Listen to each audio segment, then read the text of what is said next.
And we welcome you back. 2 days after the 2012 Benghazi attack, a longtime confidant allegedly told Hillary Clinton that the attack was tied to an al-Qaeda affiliate that used the infamous protests that we've heard so much about as cover for the attack. Yeah, the New York Times reports that despite that warning, then UN Ambassador Susan Rice went on to claim that the attack was spontaneous. That's a great place now to bring in our roundtable. And joining us is the one, the only, Rick Ungar. He is contributor for Forbes.com and co-host of The Daily Wrap. How'd you like that for an intro? The one, the only. I couldn't. One of these days we're going to get you to bring an instrument. You're going to play for us. Hey, Rick, nice job. job. Do that. Nice job before we get started. Nice job before we get started, too, on the Dave Letterman final show. I enjoyed your interviews out there. That was good stuff. We want to talk about something slightly more serious, though, and that's the issue with Hillary Clinton. We're hearing today that some of her emails are going to be released online, as she apparently requested, as we heard earlier this week. Do you think there's anything in these emails that are going to be released that will shed any light on this situation? Well, there may be. I understand that they're not classified, but they're sensitive. I do, however, have to say, I find it more than ironic, this thing going around today about, well, Sidney Blumenthal told her 2 days after the attack that it had been al-Qaeda. Look, you kind of can't have it both ways. We've all listened to conservative media these past few days just trashing Sidney Blumenthal. And why was Hillary Clinton getting advice from him when he didn't work at the State Department? And why was she sending these emails along to other people? Now, suddenly, Sidney Blumenthal, because the storyline is a bit tough on Hillary, now he is so credible that she should have listened to what he said about it being al-Qaeda and announced it to the country 2 days after it happened. Guys, you got to be consistent. You can have it one way or the other, but you kind of can't have it both. And what do you think the viewers at home think about this whole issue? I mean, I know conservatives really care, but the average everyday person who not a political junkie, do you think that person cares when it comes time to go to the polls?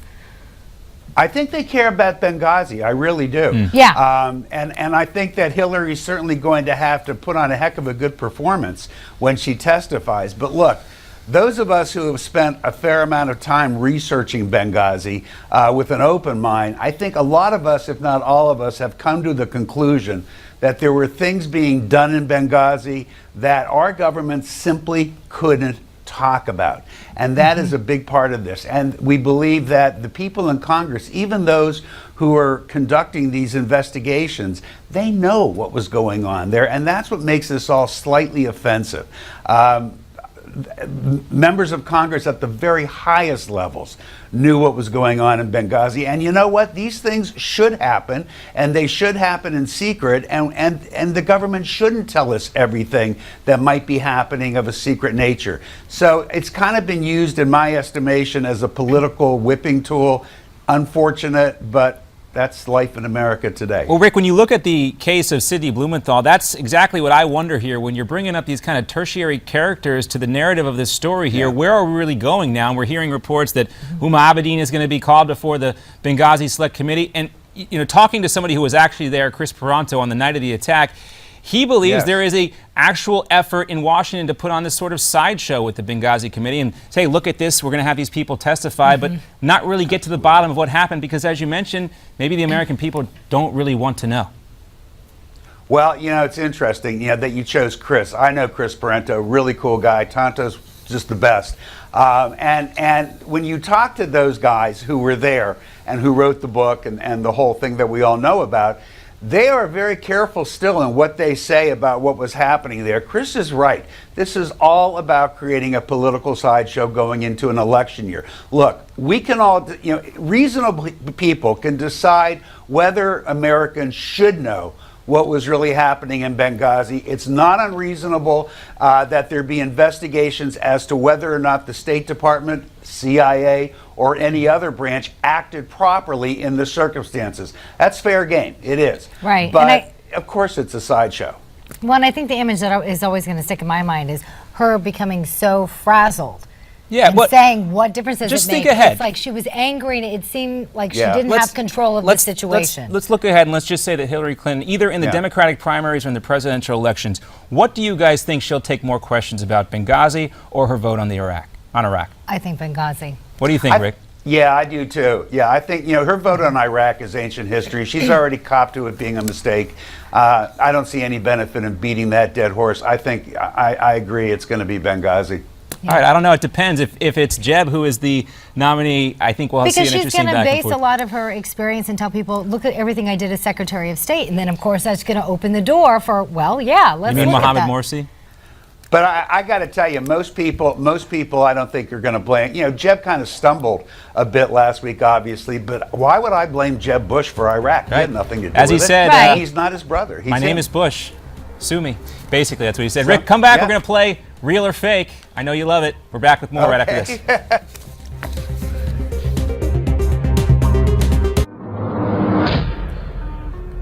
We'll be back in with our roundtable in just a second. But first, Jeb Bush speaking at the Southern Republican Leadership Conference in Oklahoma. Let's listen in real quickly to what he's having to say. We also have to create a safe and secure world. And in this case, in this administration, this is the first administration in the post-World War II era that does not believe America's presence in the world, America's leadership in the world, America's power is a force for good, a force for security, a force for peace.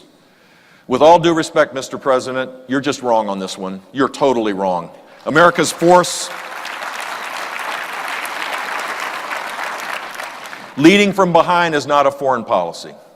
Think about it. As ISIS continues its march to create a caliphate, taking over Ramadi, growing in its influence in Syria, and also spawning other forms of Islamic terrorism, not just in Iraq and Syria, but around the world, leading from behind is not a policy.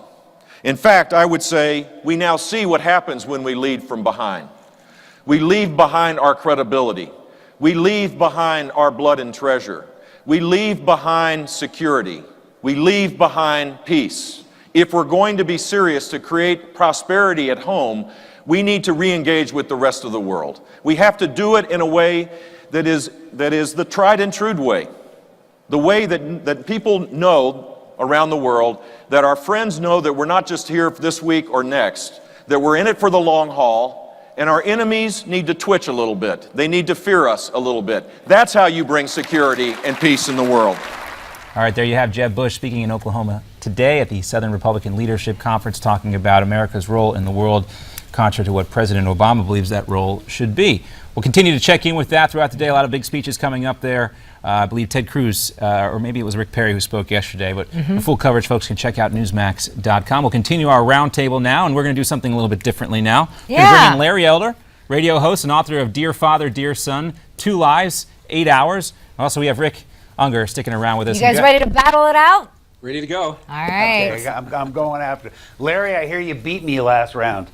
I did. I hit below the belt, too. I cheat. So we decided to have you guys for a head-to-head face-off, and Miranda has our first story. I do. You ready, Larry? We're going to start with you. All right, give me your best guess. First headline, man walks woman on dog leash in Staten Island Mall. Larry. Man walks woman on dog leash. Okay. Real Sounds or like fake? sounds like my kind of guy. What did you say? I said sounds like my kind of guy. Okay, I'm going to leave that alone. Yeah, good idea. Real or fake? Fake. Okay, you say fake. Rick, what's your guess? It's Staten Island. It's real.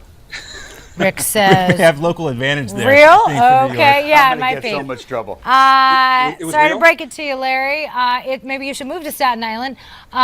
It's funny, Rick is right. It is real. Turns out the couple was just walking around the mall. Isn't this what we all do? Taking Instagram photos. Mall employees told security they have seen the couple around and said they are normal people, believe it or not. So they continued without. Apparently, they're fountain swimmers and fountain drinkers, or swimming in the fountain here in the video we're playing on screen. What breed of dog was she? Well, I'll let you describe that. Oh my goodness. Rick, you want to take a whack at that one? That is an excellent question. Oh, we got nice more to play get on to. words. You can send your comments to Larry Elder online. Rick, Larry you Elder have .com. you have the first guess at the next headline, and that headline is Coffee and Weed K-Cups now available for morning wake and bake sessions in your favorite Keurig coffee machine. Real or fake? Wait, coffee and what? Coffee and weed available in K-Cups. You know those little packets you put into your Keurig coffee machine for the instant brew? Apparently they're infused I don't with... think that's true. Okay. Larry, what do you say? I agree. It sounds too commonsensical. Not true. All right, well, does coffee pot have a new meaning? Yes, it does, you guys. The brand Catapult sells one cup for $10. It is infused with the psychoactive drug in marijuana, THC.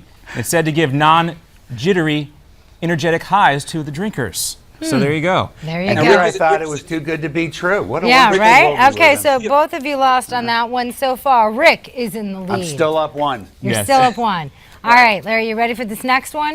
Here we go. All right, headline number 3. Plane dropped feces on girl's Sweet 16 party. I'm reading these. I feel like a computer when I read That these is- headlines. that Is is it so- real or fake? So gross, it's got to be true. Rick, what do you think?